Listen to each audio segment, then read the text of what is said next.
Brazil দলের মাথায় হাত। ব্রাজিল কোচ কার্লো আনচেলত্তিকে এবার কর ফাঁকির অভিযোগে 1 বছরের কারাদণ্ড দেওয়া হলো। কি হবে এবার ব্রাজিলের, বিস্তারিত জানুন পুরো ভিডিওতে।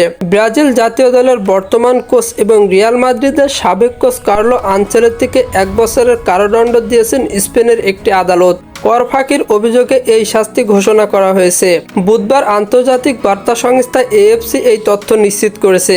আদালত জানিয়েছেন 2014 সালে আনচেলত্তি যখন রিয়াল মাদ্রিদের কোচ ছিলেন তখন স্পেনের কর কর্তৃপক্ষকে তিনি নিজের আয়ের পুরোটা দেখাননি। বিশেষ করে চুক্তিভিত্তিক ও ইমেজ শর্তের আয়ের বেশ বড় একটি অংশ গোপন রাখা হয়েছিল।